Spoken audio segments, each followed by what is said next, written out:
Hello and welcome, friends. I hope everybody's had a great day so far. If you are new here, welcome. And if you're back, welcome back. I greatly appreciate all of the ongoing support. This is my channel, Dragonsjewel Creative Gems, and I'm Tegan, and I'm just gonna get all that wonderful YouTubey stuff out of the way first. If you haven't hit that subscribe button yet, please consider doing so, just down below. If you like the content you see, don't forget to give a like. And of course, any love, comments, suggestions, all those wonderful things, there's a comment section down there as well for all of that. Today we are diving back into the Ghostly Echoes series. We had been working our way through British Columbia, so now we are going east. We're skipping over Alberta because we already did that one, and we are diving into the ghost stories of Saskatchewan. So I hope you guys enjoy these next few spooky tales.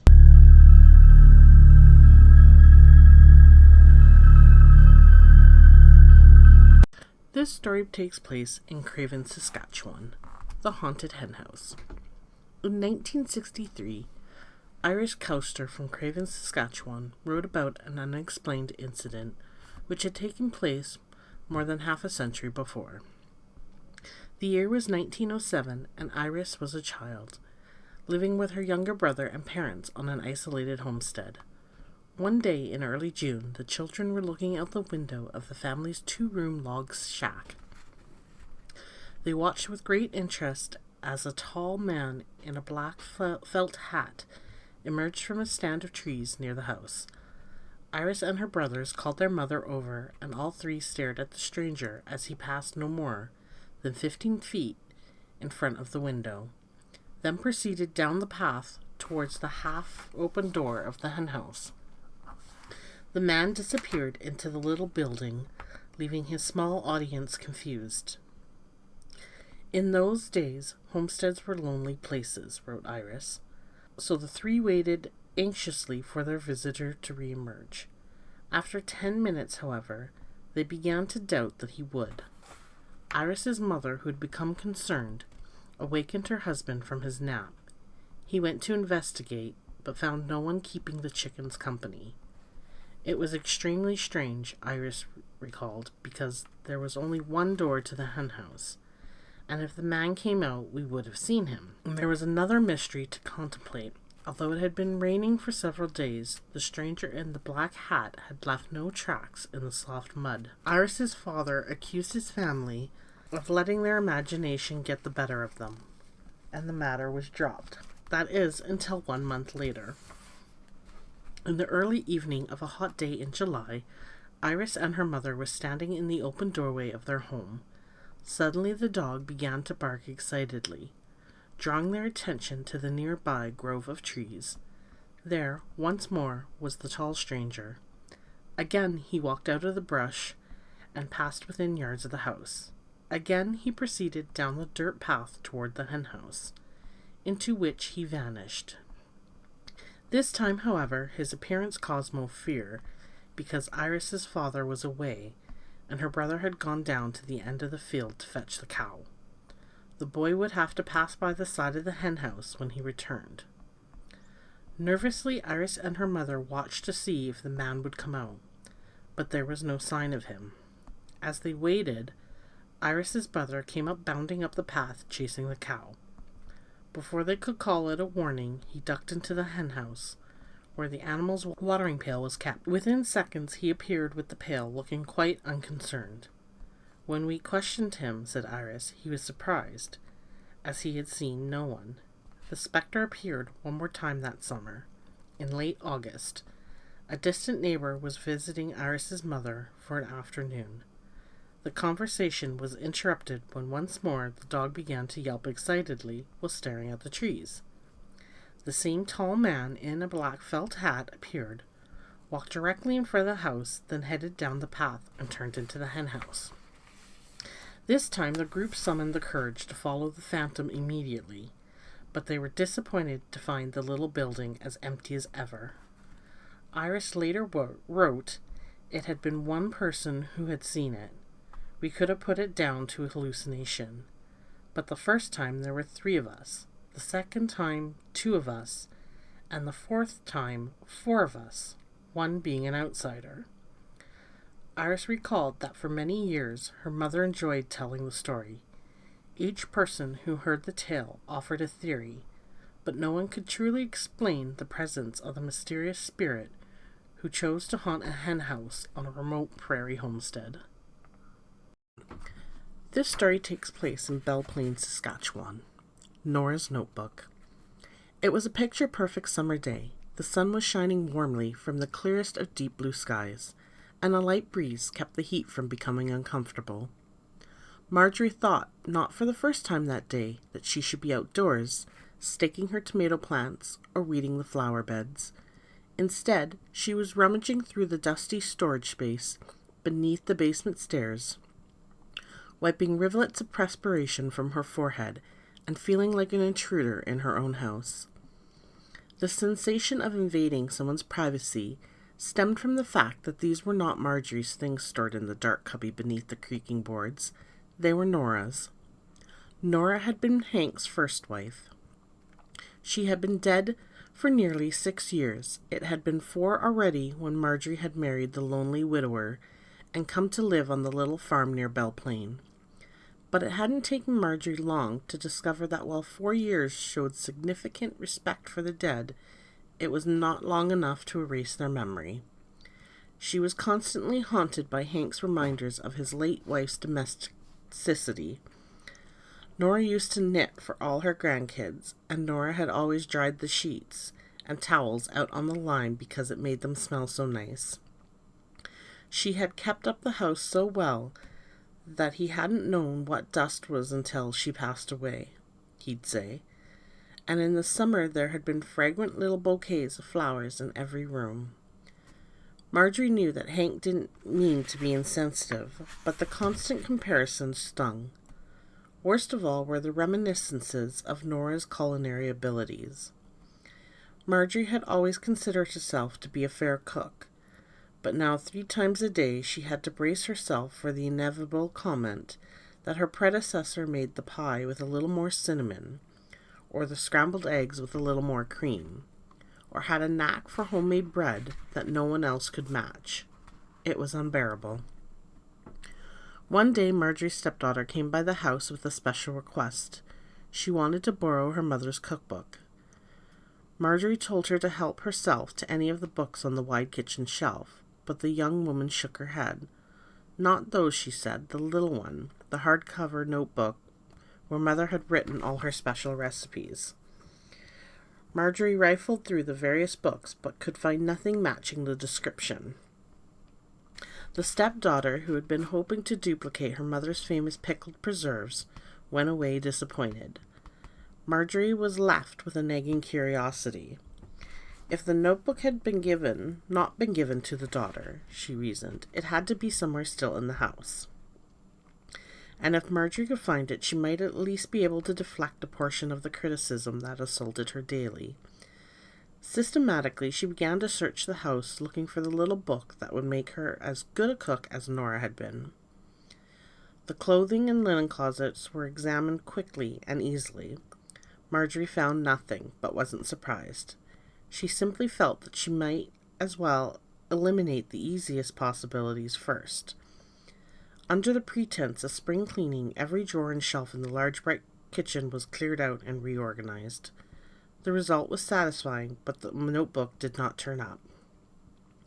Eventually, Marjorie knew she would have to go through the hot, dark storage area beneath the basement stairs. Her skin crawled at the thought of the spider webs and mouse droppings she'd be sure to find. But it was the only place left to look, and she knew that many of Nora's personal belongings were in that tightly packed cardboard boxes there. She chose a day when she knew that Hank would be out in the fields for hours and set to work. It was a frustrating job and an uncomfortable one.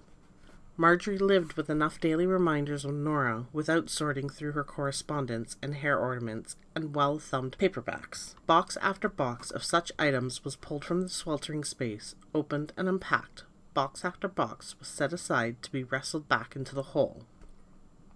Once Marjorie had examined its contents, after several disappointing hours, Marjorie happened to glance at her wristwatch. The watch told her that it was late, nearly 3:30 p.m. The grime on her arms and hands told her that she would need a shower before Hank came in from the fields and asked her what on earth she'd been up to get so filthy. Marjorie performed a quick mental calculation and decided that she had time to search through one more carton. In it, she struck gold. There beneath a quilted tissue box holder, upon which Nora had embroidered her name in a great flourish of purple thread, sat a notebook. The fat pink cabbage roses on the book's cloth cover were yellowed with age and stained with small drops of food. This had to be what she was looking for. Marjorie held her breath and carefully opened the book to its first lined page. At the very top in Nora's spidery script were the words, "Raisin Drop Cookies." Marjorie let her breath out in a great whoosh and smiled. For the first time in 2 years, she felt like she might be getting a break. After stuffing the cardboard cartons back into the storage space and having a quick shower, Marjorie put together a little supper. There was sliced cold ham, tomatoes, and potato salad. Hank said that it was good, but Nora always put a bit of dill in her salad, he thought. Marjorie only smiled and thought of the book, which was now tucked away safely into her makeup drawer. She was sure that Hank was soon to become more appreciative of her cooking. The next morning, when Hank was out in the farthest field, Marjorie pulled the notebook from its hiding place. She thumbed through it, noting that there was no particular method of organization to it. It seemed that Nora had simply added in her favorite recipes as she came upon them, sometimes going back at a later date to note some adjustment. "Rises better if the milk is warmed," was jotted into the margin of one page. "Can substitute applesauce for half veg oil," had been scrawled on the bottom of another. Occasionally there were menu suggestions, "Good with creamed peas and carrots, quick rise buns," was noted beneath Nora's famous meatloaf recipe. Marjorie scanned the list and ingredients quickly. She had everything needed for that dish and decided to serve it for supper that evening. Happily, she placed the book in her drawer and began to plan her day. Before leaving the bedroom, she grabbed a sweater from the closet. Despite the morning sunshine, she felt uncomfortably chilled. Watched Hank eat his evening meal, Marjorie felt that all the hard work of the previous day had been worth it. He made appreciative sounds as he worked his way through the meatloaf, which was wrapped around an ingenious center stuffing of breadcrumbs and melted cheddar. The warm rolls were used to mop up every last drop of glistening, seasoned cream left behind from the vegetables. When at last he pushed his chair away from the table, Hank thanked his wife and tipped her with a smile, and what for him was a rave review. Every bit as good as Nora's, he told her. Hearing the dead woman's name took a little shine off the moment, but Marjorie was philosophical. Rome wasn't built in a day. She assured herself, soon enough, he'll stop the comparisons. Marjorie hummed as she cleared away the dishes. She was pleased with herself. A cook is only as good as her recipes, Marjorie thought, and now she had Nora's prized recipes. It was a thought that kept her happily amused as she cleaned the kitchen. The last item on the table was a large white ceramic platter, covered with grease and bits of ground meat. It was too awkward to fit in the dishwasher, so Marjorie washed the platter by hand. As she rinsed away the soap under the running faucet, her heart nearly stopped. There, in the glossy finish of the dish, a face stared out at her. It was not the reflection of her own face. It was Nora. Marjorie recognized the roller-set hair, the eyeglasses, and the features. The expression on Nora's face was nothing like the pleased one she wore in so many family portraits around the house, however. This Nora was scowling, seething, and had her eyes focused hatefully upon Marjorie. When the woman's ghostly image opened her mouth as if to speak, Marjorie shrieked. The soapy ceramic platter slipped from her hands and crashed into the stainless steel sink. It took several minutes for Marjorie to regain her composure. When she did, she chastised herself for her foolishness and quickly cleared away the ceramic shards of evidence. "I have Nora on the brain," she thought, and resolved not to look at the book again that evening. But when night fell, Marjorie found herself dreaming about it. In the dream, she had the little notebook clutched tightly to her chest as she ran through the house. Nora was chasing her. She knew it was Nora. Although every time Marjorie glanced back over her shoulder, she could see no more than a shadow, a shifting shape, or a column of shimmering air. At one point she stopped running long enough to catch her ragged breath and concealed herself behind the pantry door. As the kitchen clock ticked out agonizing seconds, Marjorie happened to glance down at the book in her hands. There were dark red stains blooming over the cabbage roses now. Marjorie recoiled in disgust. The notebook dropped, and somewhere Nora laughed. There was an icy breath of air on Marjorie's neck, and she felt herself try to scream. The window was open. A cool night rain had begun to fall, and the breeze coming through the window was frigid. Marjorie sat up in bed, shaking with relief. She had been uncomfortably cold, and that had caused the nightmare. Nothing more dramatic than that. Still, after she shut the window, she scrambled back under the safety of the covers, ignoring the nagging call from her bladder. It was an hour before she felt brave enough to walk across the hall to her own bathroom. A few days later, Marjorie's memory of the nightmare and the broken platter had faded, and she served Hank a delicious supper of Nora's chicken pot pie and summer garden salad. Again the man seemed pleased, which in turn pleased Marjorie. At 3 a.m. the following morning, however, Hank's happy stomach hardly seemed worth it. Marjorie awakened to see a swirling white mist coalesce into a dense human-shaped figure just outside the bedroom door. At that moment, Marjorie accepted that she was not hallucinating. These things were not her imagination. She had felt haunted by Nora before, but now she was truly haunted by Nora, and it was all because of the book, the damned little homemade cookbook, and its recipes for lazy day cake and brown peach custard. But that had defined Nora's reputation as a cook. As the shimmering white shape in the hall began to fade, Marjorie resolved to put the notebook back where it belonged. In the morning, she had a single moment of weakness as she sat on the foot of the bed and pulled the book out of the drawer from beneath its camouflage of clutter. She thought that it would be nice to make a special dessert for the next day's Sunday lunch. Hank's children would be coming by, and it would impress them to have Marjorie make a treat that was very bit as good as their mother's.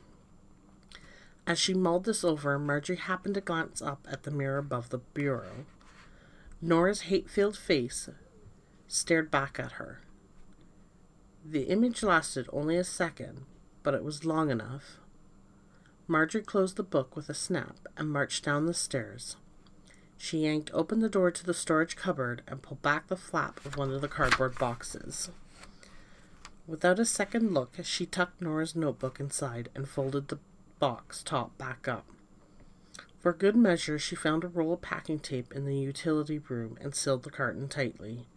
"It's all yours, Nora," she thought to herself, and noted that she felt much better as she went back up to the kitchen. Hank usually spent his Saturday afternoons puttering around the house. While he fixed a leaky faucet in the kitchen, Marjorie sat at the table and flipped through a magazine. After an extended period of companionable silence, Hank asked what they might be having for supper. Marjorie looked up from her reading and told him, "I thought we might just have sandwiches," she said. "I thought if I didn't have to cook, then when you're done there, we'd have time to go for a bit of a walk." There was a pause as Hank gathered up his tools. Marjorie waited for the inevitable negative comment, but it never came. Hank simply said that sounded nice. After a moment, he added that Nora had never had time for anything like that afternoon walk. She'd always been too busy in the kitchen. Marjorie smiled, and for the first time in her marriage to Hank, felt right at home. This story takes place in Saskatoon, Saskatchewan, the Whispering Woman. There were a lot of things that I didn't like about being the younger sister. A woman named Dolores once said about her childhood in the Depression-era Saskatoon. Mary would get to have things new, and by the time they were passed on to me, they'd be threadbare and used up. And she was the first to do everything. She went to school first, she wore lipstick first, she even married before I did. There was one special experience that belongs solely to Dolores, however. It began when she was only 12 years old. The two sisters shared a double bed in a small upstairs room. This, too, was a vexation to Dolores, a light sleeper who was often awakened by Mary's tossing and snoring. One particular night, after counting every spidery crack in the bedroom's plaster ceiling, Dolores was finally drifting off to sleep. Suddenly, she was pulled back to consciousness by a strange whispering sound. If Mary's began talking in her sleep, thought the exhausted girl, then I'm going downstairs to spend the night in a chair. But when she opened her eyes, Dolores saw that her sister was resting quietly for a change, and that someone else was in the room. She was very, very beautiful, Dolores recalled. Decades after the incident took place, the woman standing by the girl's bed had flowing dark hair and a dusty complexion. She appeared to be native and wore an exquisitely beaded sheath made of supple-looking buckskin. Her shining eyes were nearly black in color and were fixed on Dolores's face. As the little girl stared at the apparition in amazement, the native woman began to move her lips. She seemed to be speaking to Dolores, but all that came out was an incomprehensible whisper. It was like the wind was carrying her words away. That's the best I can describe it, Dolores later explained. The young girl felt no fear, for the radiant spirit clearly meant no harm. For several minutes they regarded each other, then the woman simply faded from sight. Dolores was left feeling calm and relaxed, and soon fell into a peaceful slumber. 4 days, Dolores told no one about her incredible experience. I never ever told my parents, she said. I knew how foolish that would have been. Eventually, however, she felt the need to share the story with someone, and chose to talk to Mary. Mary, a 15-year-old who considered herself quite worldly and knowledgeable, was 3 years older than her sister. As Dolores told her tale, the descriptive details, she was met with a cynical laugh. Mary said I was a baby having silly dreams, and not to bother her. I decided right then and there that I would never tell her another secret if I lived to be 100. Months passed, and Dolores was pleased that the lovely raven-haired woman returned to visit on several occasions. Her appearance was always accompanied by the soothing whispering sounds and an atmosphere of calm that would lull the girl to sleep. What also pleased Dolores immensely was that the fact that the woman seemed so completely focused upon her. Although Mary snored away conspicuously in the same bed, the ghost never spared the older girl a look. I saw her maybe 5 or 6 times over a period of 2 years, explained Dolores. Then an interesting thing happened the summer I turned 14. The interesting thing was a horrible case of influenza that kept Dolores bedridden for nearly 6 days. Since Mary had already had the bug and there were no spare beds, the girls continued to sleep together.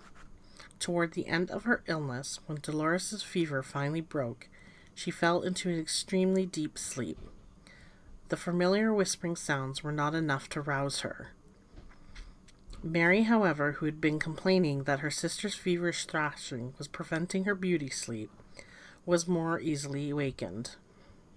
The next morning, as Dolores enjoyed her first full breakfast in a week, she noticed that her older sister kept looking at her strangely.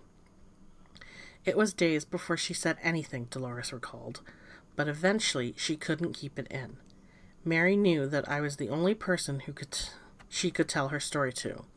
Anyone else would think she was crazy. What Mary finally told Dolores was that on the night she woke up to the strange sound of someone whispering, she opened her eyes and was shocked to see the dark-haired woman that Dolores had once spoken of standing beside the bed. The spirit was looking intently at Dolores, smiling encouragingly and whispering words that Mary could not properly hear or understand. The older girl must have cried out in fear, for the woman suddenly turned to meet her gaze. Mary said that she didn't look happy to see her. Not happy at all, chuckled Dolores. It must have been true, for as soon as the lovely ghost saw Mary, Her benevolent expression changed, and she quickly vanished from sight. Mary acted a little different after that night, Dolores later said. She treated me with just a little more respect. As for the spirit, Dolores saw her several more times during her teen years. She never understood what the beautiful apparition was saying, but always enjoyed her visits, and always felt special to have been chosen for those moments. This story takes place in Battleford, Saskatchewan. Have Ghost Will Travel. The mere mention of a haunted home brings several pictures immediately to mind. Most people will imagine something old, enough to have a history. A mist-enshrouded manor, a shadowy Victorian-style abode, or at the very least, a weathered prairie farmhouse. Few would conjure up the image of a mobile home. But on an acreage near Battleford, there is a family who claims to have lived in a haunted trailer. Lynn and Harvey were beginning the process of building their own home. It was a project that was expected to take more than a year to complete, and they didn't want to commute back and forth between Battleford and their property on a daily basis. They considered tent living, at least for the summer months, but felt it wouldn't be suitable for their 2-year-old daughter, Sherry. In the end, they purchased a trailer and moved it onto their land. It was outdated and badly showing its age, but provided the young family with an economical and suitable solution to their problem. Harvey, who was always very safety conscious, removed the wheels and spent 2 days securing the trailer on heavy wooden blocks. Then he skirted the perimeter with plywood so Sherry wouldn't be tempted to play beneath their temporary home. Still, he was often awakened at night by the sensation of movement. The rocking, rolling feeling of being in a vehicle always stopped the moment he opened his eyes, but was very strange nonetheless. Harvey attributed it to overwork and forgot about it. One night, however, Harvey and Lynn were awakened at the same time by the same sickening sensation. "The trailer's rolling," gasped Lynn as she sat up in the bed, clutching the blankets. Harvey noticed, with alarm, that although he was wide awake, the motion hadn't stopped. Furthermore, Lynn was feeling it too. Still, he knew it wasn't possible. "There are no wheels on this thing. We can't be moving," he assured his wife.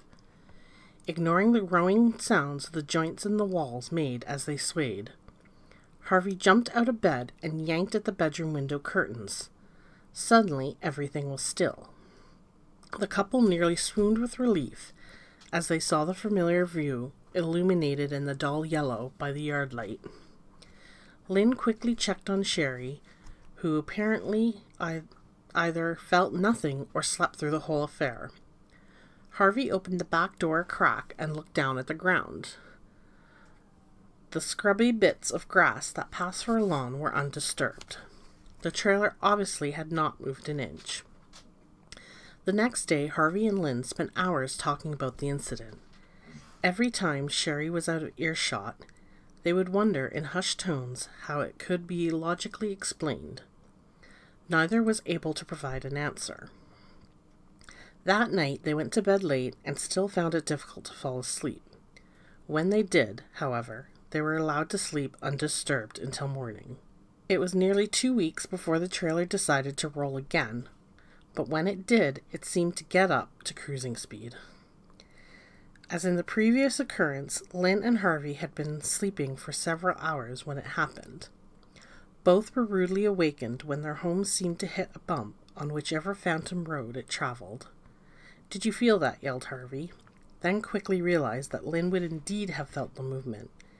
It had knocked her right out of the bed. "Check the window, look out the window," Lynn begged, as she climbed back up on the mattress and grasped the headboard for stability. Harvey stood up and lurched across the bedroom floor.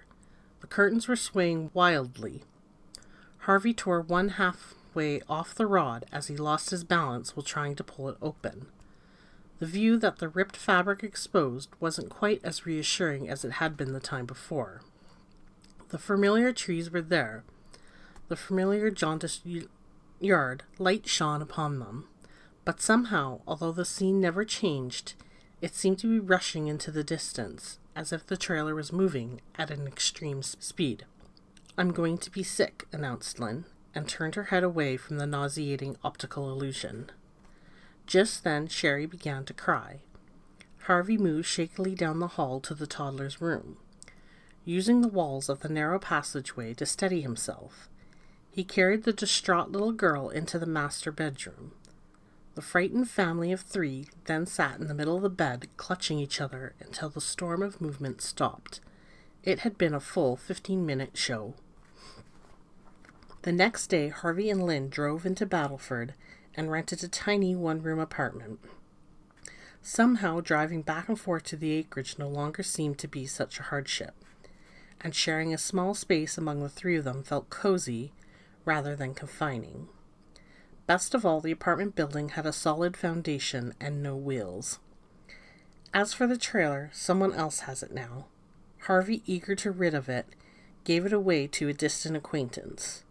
He felt a certain amount of guilt over his lack of disclosure, but soothed his conscience by refusing to accept any money for the haunted home. It would be interesting to know where the trailer sits now and if it ever takes its new owners along on eerie nighttime voyages.